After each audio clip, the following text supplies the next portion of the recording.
Bonjour et bienvenue sur la petite chaîne qui fait du bien. Aujourd'hui, nous parlons d'impuissance.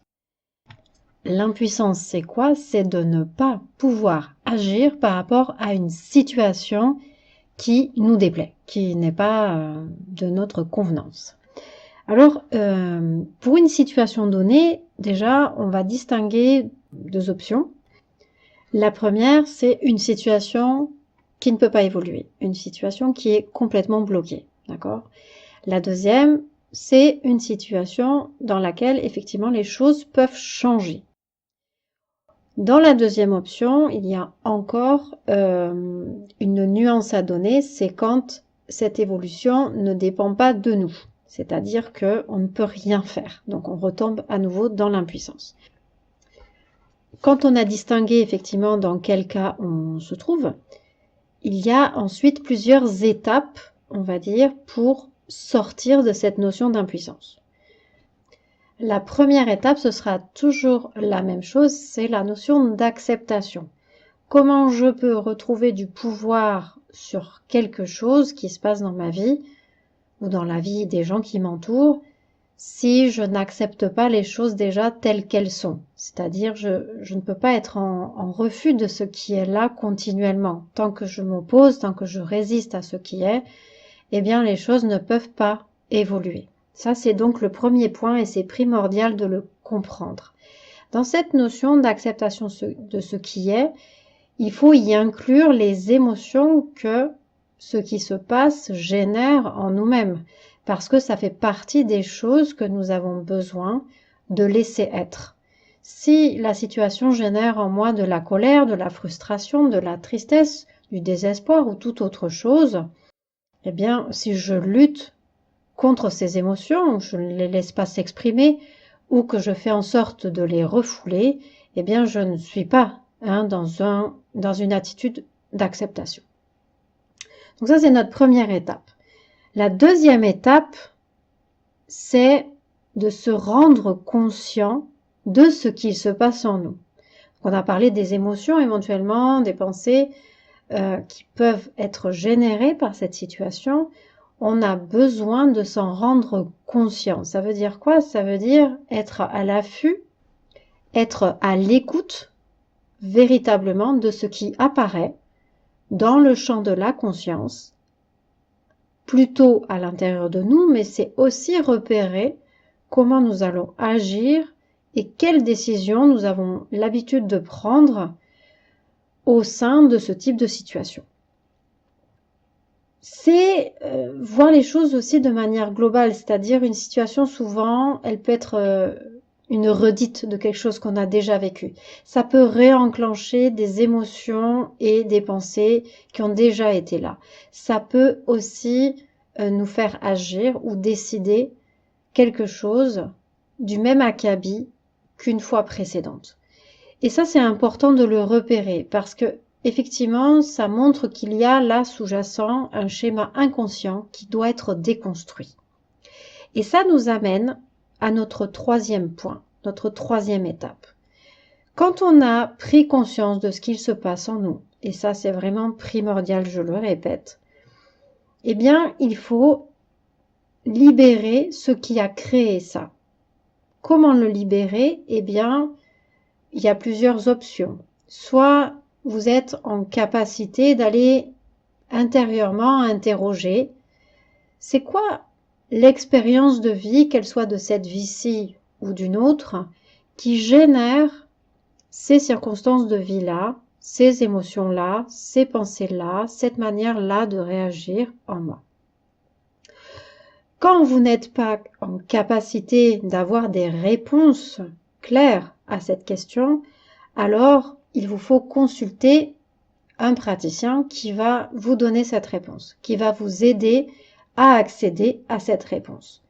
Quel type de praticiens peuvent vous aider dans cette démarche? Eh bien, moi-même par exemple, mais par exemple un kinésiologue ou un hypnothérapeute ou toute autre pratique qui va vous permettre d'accéder aux fichiers, on va dire, erronés dans l'inconscient. Une fois que l'on a repéré en fait ce fichier-là, que ce soit par le biais d'une thérapie ou par vous-même, si vous en avez la capacité, eh bien, il faudra libérer ça, c'est-à-dire défaire l'inconfort, la souffrance que ça a généré, pour ensuite reprogrammer l'inconscient sur une autre base, c'est-à-dire à partir d'une nouvelle croyance qui sera, elle, positive, qui ira dans le bon sens pour vous. Ces 3 étapes vont permettre en fait de générer autre chose.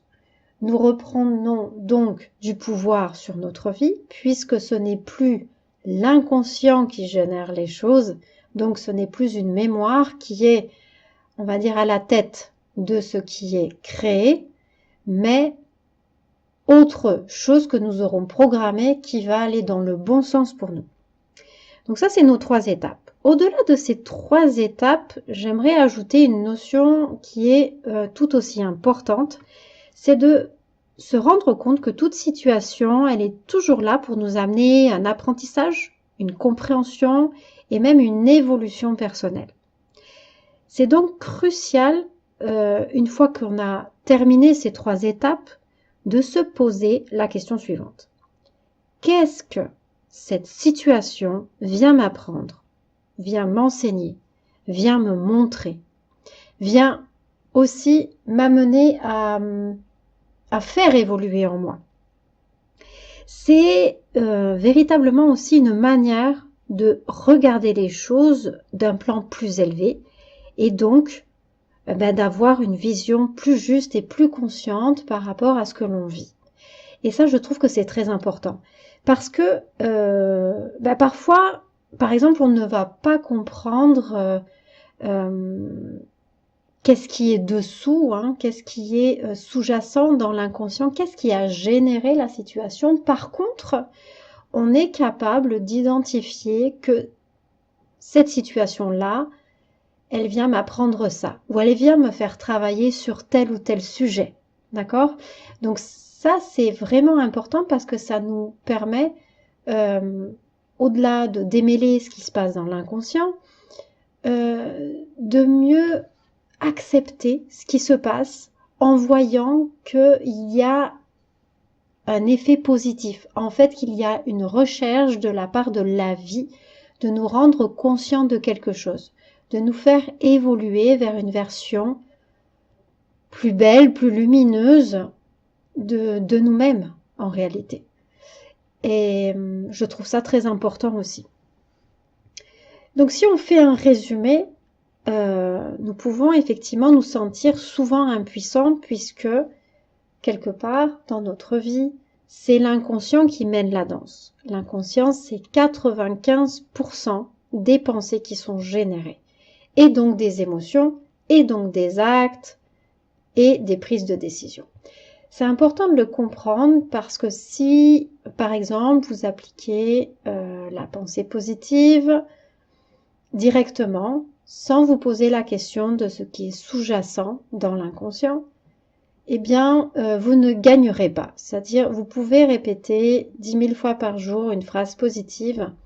Si, dans l'inconscient, il y a plusieurs mémoires qui vont dans le sens inverse, vous ne gagnerez pas. C'est l'inconscient qui gagnera. Pourquoi? Parce que l'inconscient a beaucoup plus de puissance.